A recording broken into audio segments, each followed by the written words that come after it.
আমি আলপনার রান্নাঘরে আজ একটা নতুন ভিডিও নিয়ে চলে এসেছি। তার জন্য তো আপনাদের সবাইকে ভিডিওটি দেখতে হবে। তাহলে চলে আসুন, ভিডিওটি দেখুন আমি কিসের ভিডিও নিয়ে এসেছি আপনাদের সামনে। বন্ধুরা, আমি এই যে বাঁধাকপি অলরেডি কুচিয়ে নিয়েছি। হ্যাঁ, কুচানোটা দেখালাম না, অনেক রকমভাবে কুচানো যায়। আমি ছুরি দিয়ে কেটেছি, আমি বটিতে কাটিয়ে আনি। এই যে এইভাবে কুচিয়েছি। এটা আমি এখন সামান্য নুন দিয়ে মাখিয়ে রাখবো। হ্যাঁ, আমি করেছি কি, বাঁধাকপিটা আগে ধুয়ে নিয়েছি। হ্যাঁ, ধুয়ে নিয়ে তারপরে কুচিয়েছি। আর এখানে আমি একটা আলু এইভাবে পিস করে নিয়েছি। আলুটাতে নুন হলুদ মাখিয়ে নেব পরিমাণ মতো। আর বাঁধাকপিটায় আমি একটু নুন মেখে ঢাকা দিয়ে অন্ততপক্ষে 30 মিনিট রেখে দেব। এই যে বন্ধুরা,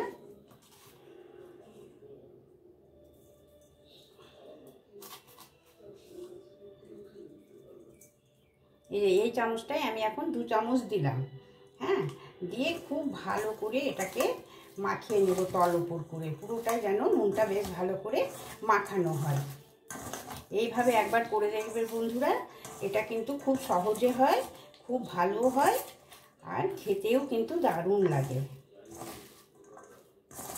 খুব সহজে বাঁধাকপি আলু মটরশুঁটির তরকারি কি করে করা যায় সেটাই আজকে আমি শেয়ার করছি বন্ধুদের সাথে। সব রকমটাই তো শেয়ার করতে হয় না, আমি ভাবলাম যে এটা তো খুব সহজ, তার জন্যই শেয়ার করছি। এটা আমি নুন মাখিয়ে নিলাম। আর এটাতে দেব আমি এই চামচটাই 1 চামচ নুন দিচ্ছি। হ্যাঁ, এই 1 চামচ নুন, আর এই চামচের 1 চামচ হলুদ, মানে 1 চামচ না, হাফ চামচেরও কম একটু হলুদ দিয়ে এটা মাখিয়ে নিয়ে এটাও আমি চাপা দিয়ে রেখে দেব। 30 মিনিট পর আমি কিভাবে রান্না করছি সেটা অবশ্যই আমার বন্ধুদের সাথে শেয়ার করতেই তো চলে এসেছি। আমি প্রায় 1 ঘন্টা পর ফিরে আসলাম বন্ধুরা। এই যে নুন দিয়ে মাখিয়ে রেখেছিলাম, এটাই কিন্তু অনেকটাই এখন জল কেটে গেছে। হ্যাঁ, এইভাবে আমি এখন এই যে জল পড়ছে, কতটা জল পড়ছে, অনেকটা এটা সেদ্ধর কাজ করে না। এইভাবে আমি চিপে চিপে সম্পূর্ণ একটা প্লেটে নিয়ে নেব। এইভাবে আমি সম্পূর্ণ একটা প্লেটে নিয়ে নেব। এই যে বন্ধুরা, এতটা জল বেরোলো নুন দিয়ে ভিজে রাখার জন্য। আমি তো গোটা কপিটা কেটে নিয়েছিলাম, ধুয়ে নিয়েছিলাম, তারপরে কাটলাম, একদমই জল দেওয়া হয়নি, কেবল নুন দিয়ে ভিজিয়ে রাখার জন্য এতটা জল বেরিয়ে গেল। এটা অনেকটা মানে সেদ্ধর কাজটা হয়ে যায়, খুব ভালো হয় এইভাবে, টেস্টও ভালো হয়, আর একদম মনে হয় যেন অনেকটাই সেদ্ধ হয়ে গেছে। আর এটা মটরশুঁটি দেব। আর এই যে আলুটাতেও কেমন জল কেটেছে নুন হলুদ দিয়ে মাখিয়ে রাখার জন্য। আলুটা দেখে মনে হচ্ছে যেন অনেকটা সেদ্ধ হয়ে গেছে। এবারে আমি রান্নাটা করে নিই। তেল গরম হয়ে গেছে, আমি এই যে একটু সাদা জিরে এর মধ্যে অ্যাড করে দিলাম। আর এই একটা কাঁচা লঙ্কা আমি চিড় দিয়ে নিয়ে নিয়েছি। আর সামান্য পরিমাণ এর মধ্যে হলুদ দিয়ে দিচ্ছি।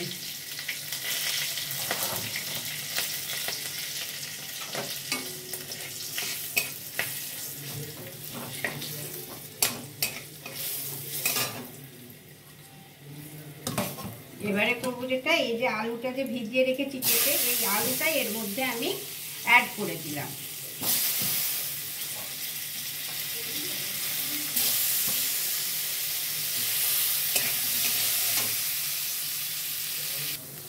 আলু অনেকটা ভাজা হয়ে গেছে। এবারে আমি একটা টমেটো কেটে রেখেছি, সেই টমেটোটা এর মধ্যে অ্যাড করে দিলাম, দিয়ে ভালো করে নাড়াচাড়া করে নেব।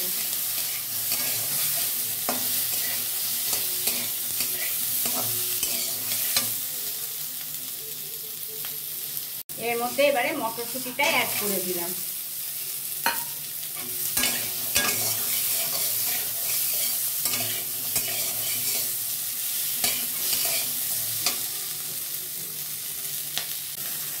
আগে থেকে পেস্ট করে রাখা জিরে আদা লঙ্কা এটা আমি এর মধ্যে অ্যাড করে দিচ্ছি।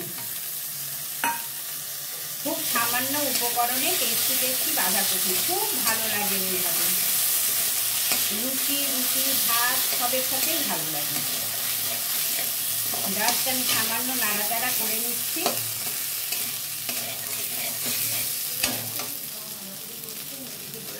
হ্যাঁ, কষিয়ে নেওয়ার পর বাঁধাকপিটা এর মধ্যে দিয়ে দিয়েছি। বাঁধাকপিটা দেখানো হয়নি, স্কিপ করে গেছি।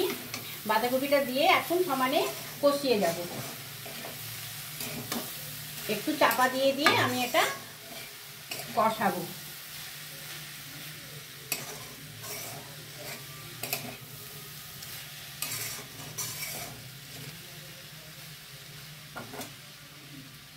এবারে আমি এতে দুটো তেজপাতা দিয়ে দেবো। তেজপাতা এই সময়টায় দিলে পরে সেন্টটা খুব ভালো হয়। এই যে চাপা দিয়ে দিলাম, এরপর তেজপাতা দেব। চাপা খুলে দিয়েছি, নাড়িয়ে দিয়েছি, আর এই দুটো তেজপাতা ধুয়ে এর মধ্যে অ্যাড করে দিচ্ছি। দিয়ে আবার ভালো করে নাড়িয়ে নেব।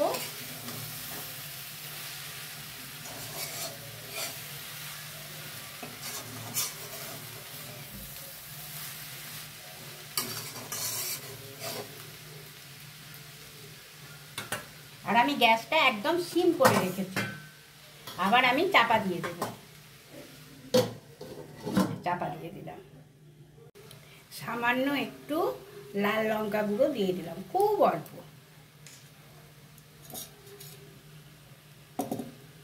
আর দেব এই যে সামান্য পরিমাণ চিনি। এই মিষ্টিটা নিজেদের টেস্ট অনুযায়ী দিতে পারবে, যে যেমন মিষ্টি পছন্দ করে মিষ্টিটা দিতে হবে।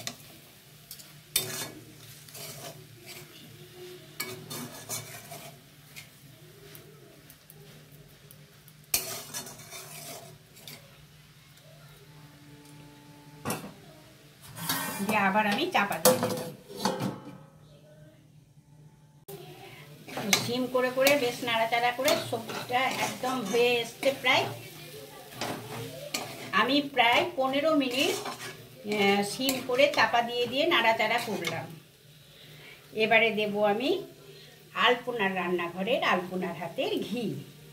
নতুন বন্ধুদের উদ্দেশ্যে বলছি, আমার এই ঘিয়ের ভিডিও করা আছে, যদি দেখার ইচ্ছে থাকে তাহলে অবশ্যই দেখে নেবে। অসাধারণ সেন্ট, অসাধারণ ঘি অ্যাড করে দিলাম। এবারে দেব গরম মশলা। এই যে সামান্য গরম মশলা ছড়িয়ে দিলাম। দারুণ সেন্ট হয়েছে, একদম অকেশন বাড়ির মতন সবজিটা। খুব ভালো লাগে এইভাবে খেতে, খুব সাধারণভাবে, খুব সহজভাবে এইভাবে একবার রান্না করে দেখার অনুরোধ রইল বন্ধুরা। তাহলে কেমন লাগলো অবশ্যই আমাকে কমেন্ট করে জানাবে। আমি কমেন্টের আশায় বসে রইলাম।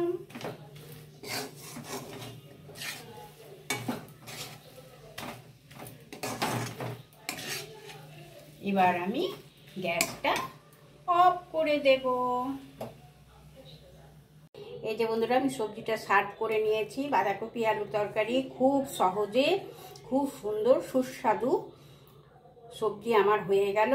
তাহলে কেমন লাগলো আমার এই প্রসেসটা অবশ্যই বন্ধুরা কমেন্ট করে জানাবে। খেতে খুব ভালো লাগে, শুধু একটু যদি আগে থেকে নুন মাখিয়ে রেখে দেওয়া হয়। যেভাবে আমি করলাম একদম এইভাবে করে দেখবে বন্ধুরা একবার, খেতে খুব ভালো লাগে।